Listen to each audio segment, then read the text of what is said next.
Hello guys, how are you?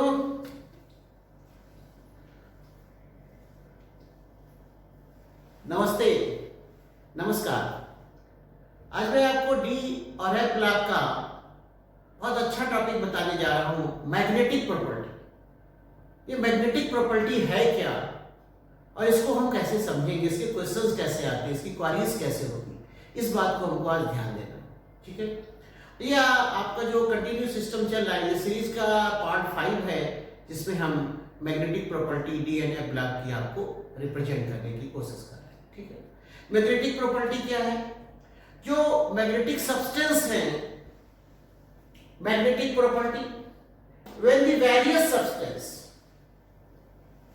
Are placed in magnetic field, they do not behave similarly। ये बहुत खास बात है, एक जैसा बिहेव नहीं करते, ये दो तरह का बिहेव करते हैं, पहले पैरामैग्नेटिक और डायमैग्नेटिक। तो क्या कहना चाह रहे हैं? That is they show different behaviours which are known as magnetic behavior, which are known as magnetic behavior। Please continue. Next, paramagnetic की अगर हम बात करते हैं, पैरामैग्नेटिक क्यों होता है? पैरामैग्नेटिक इसलिए होता है क्योंकि इसमें अनपेयर इलेक्ट्रॉन रहते हैं। अनपेयर इलेक्ट्रॉन के कारण ये अपनी तरफ अट्रैक्ट करता है, सब्सटेंट मैग्नेटिक फील्ड अट्रैक्ट करता है। और डायमैग्नेटिक में क्या होता है? भरा हुआ है, पेयर्ड है, तो रिपेल करता है। कहते हैं जिसका आवश्यकता पूरी हो गई वो इंटरेस्ट नहीं लेता, अट्रैक्शन खत्म हो जाता है। तो please consider these are two parameters about, first is paramagnetic substances attracted by magnetic field, MF होता है मैग्नेटिक फील्ड। ऐसा क्यों हो रहा है? arises due to the presence of unpaired electron। next, diamagnetic, di मतलब paired, repelled by magnetic field, this is very important concept, please consider।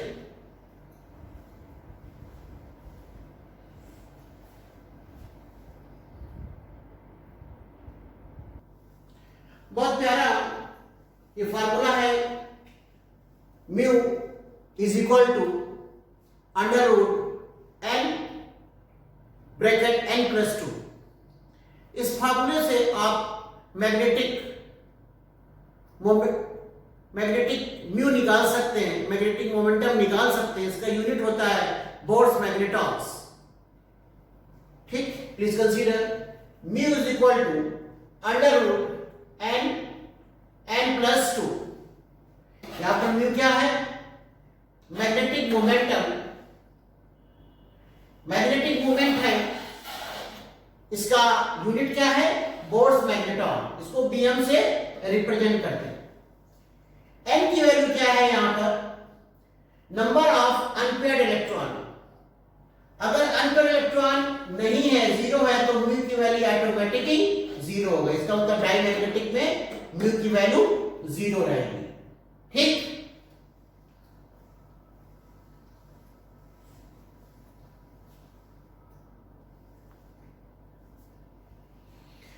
very interesting parameter about unpaired electron। Unpaired electron की अगर संख्या increase करती है तो automatically paramagnetic nature भी increase कर जाएगा और म्यू की वैल्यू भी इंक्रीज कर जाएगी। Please consider unpaired electron increase कर रहा है तो म्यू की वैल्यू इंक्रीज करेगी, तो पैरामैग्नेटिक नेचर भी इंक्रीज करेगा। पैरामैग्नेटिक नेचर को मैंने पीएल से रिप्रेजेंट कर दिया। अब मान लीजिए सबसे ज्यादा म्यू की वैल्यू किसमें होगी? D5 में, क्योंकि D5 में 1 2 3 4 5 अनपेयर इलेक्ट्रॉन है, इससे ज्यादा तो हो नहीं सकते, इसलिए म्यू की वैल्यू यहां पर हाईएस्ट होगी, तो पैरामैग्नेटिक नेचर भी यहां पर हाईएस्ट होगा। बात समझ में आ रही? चलिए प्लीज कंसीडर।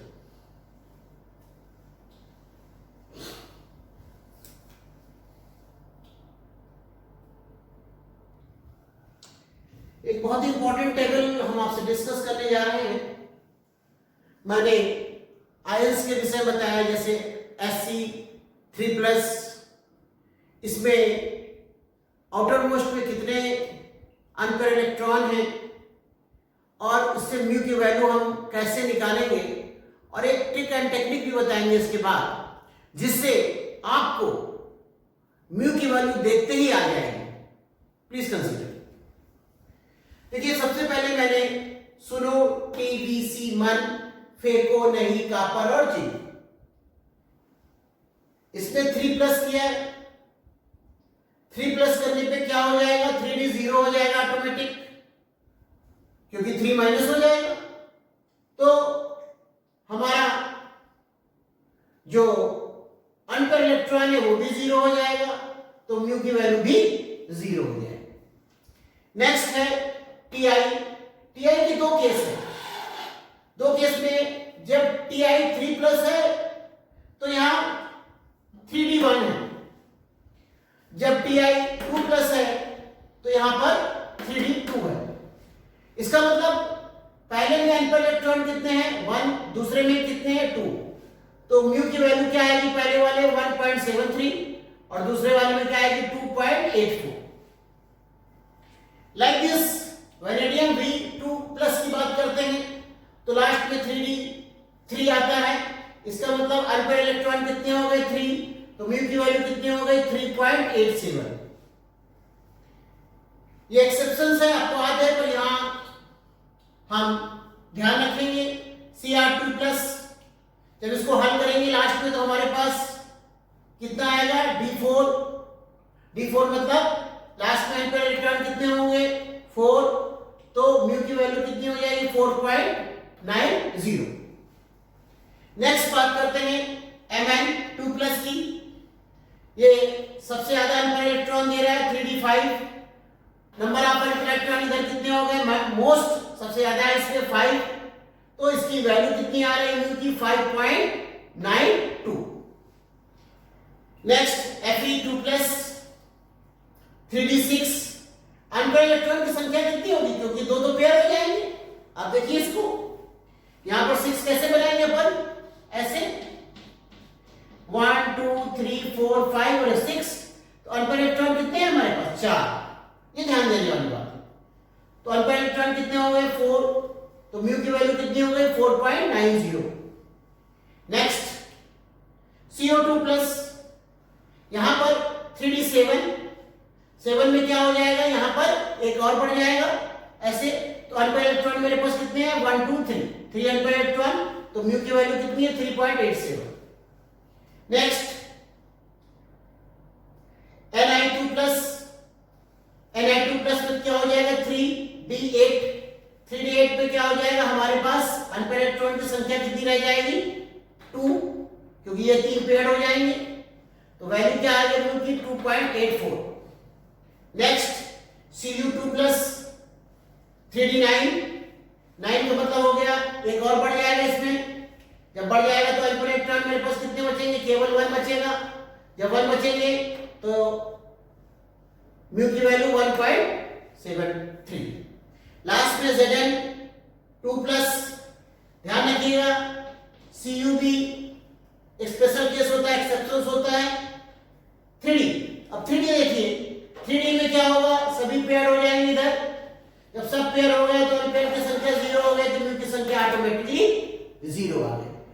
इस चार्ट से आप जब समझेंगे तो आपको ऐसा महसूस होगा कि जो हमारा म्यू की वैल्यू है, ये म्यू की वैल्यू जितने अनपेयर इलेक्ट्रॉन होते हैं, जैसे यहां पर 1 है तो म्यू की वैल्यू 1 पॉइंट समथिंग है, यहां पर 3 है, इसका मतलब अगर हम आगे का पीरियड ये देख लेते हैं, मतलब पॉइंट से पहले का, तो जितने पॉइंट से पहले की संख्या होगी उतने ही अनपेयर इलेक्ट्रॉन होंगे। इसमें भी चेक कर लीजिए, इसमें भी चेक कर लीजिए, इसमें भी चेक कर लीजिए, ये सभी जगह आप चेक कर सकते। इससे ये सिद्ध होता है कि अगर हमको म्यू की वैल्यू दी गई है और अनपेयर इलेक्ट्रॉन पूछे गए तो हम दशमलव से पहले की संख्या देख लेते हैं। जो दशमलव से पहले की संख्या होती है उतने ही अनपेयर इलेक्ट्रॉन होते हैं। इस टेबल का उद्देश्य यही है कि प्लीज आप कंसीडर करें और 1-2 सेकंड के अंदर आंसर दे दें कि म्यू की वैल्यू दी है 3.87, तो अनपेयर इलेक्ट्रॉन कितने होंगे? चुटकियों में बोलेंगे 3। म्यू की वैल्यू दी गई है 4.92, अनपेयर इलेक्ट्रॉन कितने होंगे? तो चुटकियों में बोलेंगे 4। मेरी बात समझ में आ रही है? Please consider.